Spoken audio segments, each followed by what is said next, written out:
नमस्कार। खरी खरी लेकर हाजिर हूं मैं सर्वमित्रा।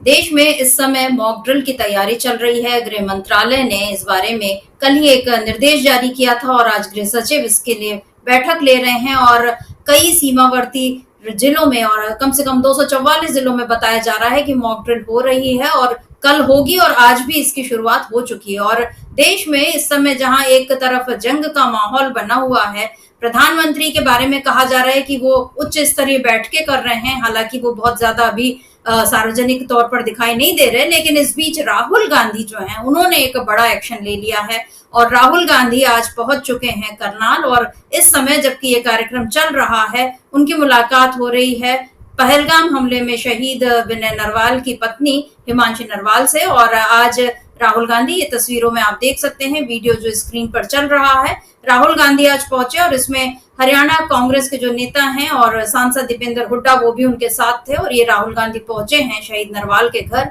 उनके परिजनों से मिलने और खास तौर पर उनकी पत्नी को सांत्वना देने और उनके साथ इस समय अपनी एकजुटता दिखाने के लिए, क्योंकि जिस तरीके से विनय नरवाल की पत्नी को पूरे देश में जब उन्होंने ये कहा कि मेरे साथ जो हुआ यानी मेरे पति के साथ जो कुछ हुआ उसका बदला सरकार जरूर ले, लेकिन इसके लिए कश्मीरियों को और जो मुसलमान है देश के उनको ना निशाने पर लिया जाए, नफरत ना फैलाई जाए। और नफरत के खिलाफ दिया गया उनका ये बयान इस कदर ट्रोलर्स को चुभ गया कि अब हिमांशी की देशभक्ति पर सवाल उठाए जा रहे हैं, उनकी कर्तव्य परायणता पर सवाल उठाए जा रहे हैं। बहुत सारे वीडियो इस किस्म के आए हैं जिसमें पूछा जा रहा है कि क्या इसको जरा भी दुख है कि इनके पति की मृत्यु हो गई, क्या ये कोई साजिश तो नहीं है, क्या ये आतंकवादियों से मिली तो नहीं है। इतने निचले और दर्जे इतने गंभीर किस्म के आरोप लगाए गए जिनका बयान करते करते भी अंदर से एक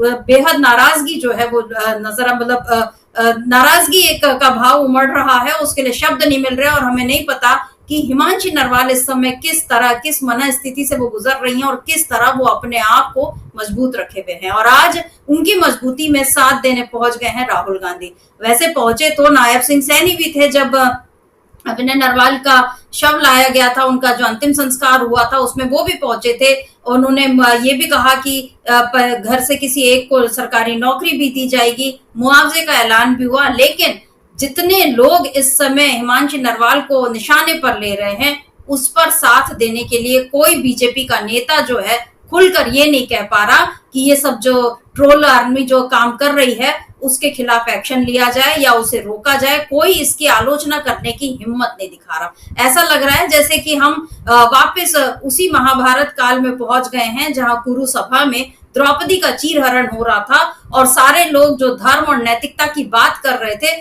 वो केवल अपने अपने कर्तव्यों में को बताते हुए चुपचाप बैठे रहे। किसी ने भी हिम्मत नहीं दिखाई कि वो द्रौपदी के चीरहरण करने वाले दुशासन और दुर्योधन को रोकें।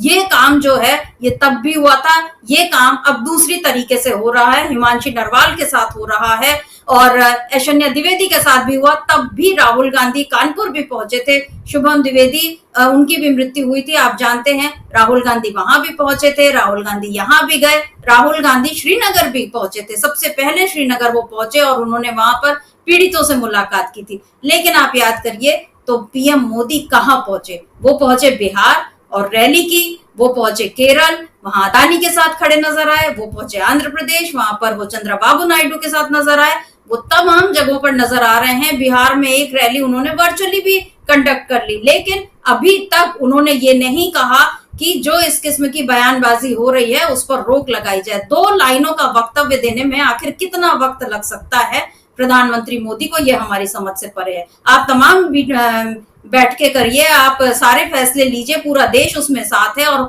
मॉक ड्रिल भी जो आप कर रहे हैं उस पर भी सवाल उठ रहे हैं, लेकिन फिर भी देश जो है उसके लिए सुरक्षा पहले है, आतंकवाद से लड़ाई पहले है, तो देश इसमें भी आपका साथ देगा। लेकिन कम से कम आप भी तो उन लोगों का साथ दीजिए मोदी जी जो लोग शहीद की पत्नी पर इस तरह के लांछन लगा रहे हैं या उनके इस बात पर सवाल उठा रहे हैं कि अब क्या वो अपने किसी कश्मीरी बॉयफ्रेंड से शादी कर लेंगी। इस किस्म की गंदी टिप्पणी करने वालों को क्या कड़ा जवाब नहीं दिया जाना चाहिए? ये इस समय का एक बड़ा सवाल है। और अच्छा लग रहा है ये देखकर कि राहुल गांधी कम से कम एक ऐसे नेता हमारे देश में मौजूद हैं जो पीड़ितों के दर्द को बांटने सामने में उनके साथ जाते हैं, केवल जुबानी जमा खर्च से काम नहीं चलाते। तो राहुल गांधी पहुंच गए हैं करनाल, और उसके बाद वो क्या बात करते हैं, किस तरह से उनके सामने मांगे आती हैं, वो क्या सरकार को संदेश देते हैं, ये सारी चीजें बाद में सामने आएंगी, वो भी हम आपको दिखाएंगे।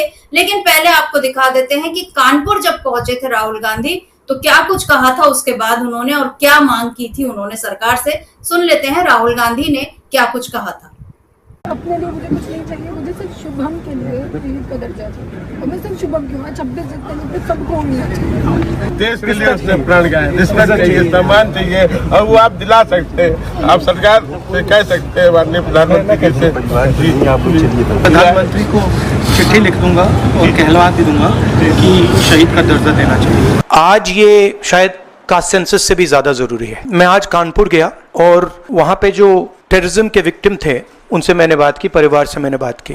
कोल्ड ब्लडेड तरीके से उनके बेटे को मारा गया है, बिना मर्सी के। प्रधानमंत्री जी, उन्होंने कहा है कि हमारे जो बच्चे हैं वो शहीद हुए हैं, हम चाहते हैं कि आप उनको शहीद का दर्जा दीजिए, रिस्पेक्ट दीजिए।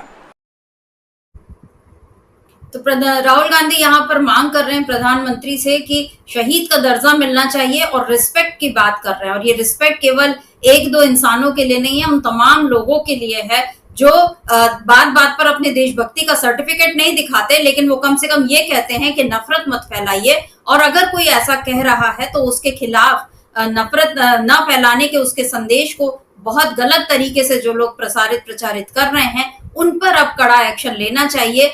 ये बात भी अब नजर आ रही है, और राहुल गांधी के आज करनाल पहुंचने से, राहुल गांधी के इस बड़े एक्शन से एक नई उम्मीद बंधी है, और युद्ध की आशंका जो इस समय देश में बनी हुई है उसको लेकर भी अब तमाम सवाल खड़े हो रहे हैं। आज मल्लिकार्जुन खड़गे पहुंचे हुए हैं रांची, जहां पर उन्होंने संविधान सम्मेलन में हिस्सा लिया, और वहां पर मल्लिकार्जुन खड़गे ने क्या कुछ कहा एक बार उसको भी सुन लेते हैं। उसके बाद आज की इस खरी खरी चर्चा को आगे बढ़ाएंगे, और हमारे साथ जुड़े हुए हैं अमलिंदु उपाध्याय जी। पहले सुन लेते हैं कि मल्लिकार्जुन खड़गे ने क्या कुछ कहा।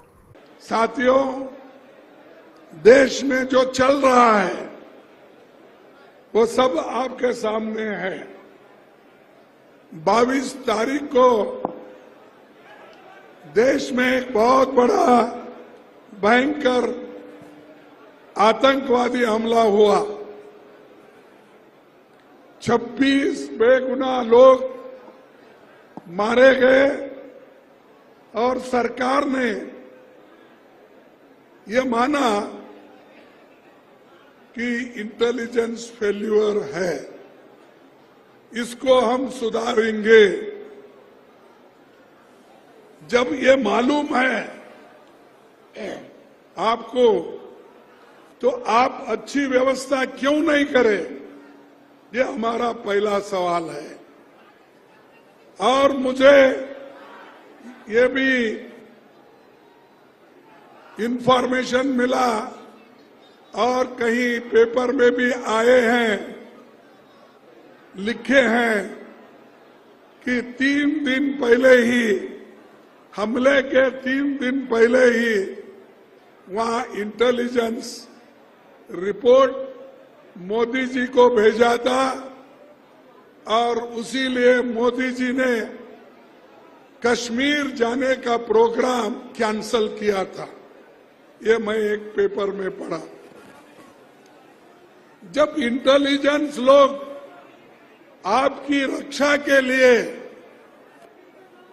ये कहते हैं आप जाना मुनासिब नहीं है, तो आप वही बात अपने इंटेलिजेंस लोगों को, सिक्योरिटी को, वहां के पुलिस को, वहां के बॉर्डर फोर्स को आपने क्यों नहीं इत्तला दिया, और क्यों ये सुरक्षित लोगों का सुरक्षितपन क्यों नहीं किया?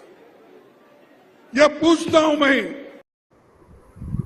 बहुत गंभीर सवाल उठाए हैं मल्लिकार्जुन खड़गे ने। उन्होंने एक अखबार में छपी रिपोर्ट का ही सही, लेकिन हवाला दिया है कि जब इंटेलिजेंस रिपोर्ट के आधार पर आप वहां नहीं गए, जब आपकी सुरक्षा का ख्याल रखा गया, तो फिर क्यों नहीं आपने लोगों की सुरक्षा का ख्याल रखा? अगर इंटेलिजेंस को ये रिपोर्ट थी कि वहां पर कुछ गड़बड़ हो सकती है, तो जिस तरह प्रधानमंत्री का दौरा रद्द हुआ, क्या उसी तरह पर कुछ दिनों के लिए पहलगाम में या बाकी कश्मीर में पर्यटकों के लिए सुरक्षा इंतजाम नहीं किए जा सकते थे? आखिर क्यों पर्यटकों को बिना सुरक्षा के वहां पर पहुंचने दिया गया और किस तरह से वहां पर आखिर पहुंच गए आतंकवादी? ये सवाल अभी भी बना हुआ है, जिसके बारे में खुद सरकार ने स्वीकार किया है कि इंटेलिजेंस फेल्योर हुआ है, हमसे चूक हुई है। तो चूक हो गई, चलिए इसको एक मानवीय भूल अगर मान भी ले और उसका खामियाजा बहुत बुरा भुगतना पड़ रहा है आम जनता को, ये भी हम मान लें, तो अब सवाल ये है कि इसके बाद सरकार क्या करने वाली है। मॉक ड्रिल हो रही है,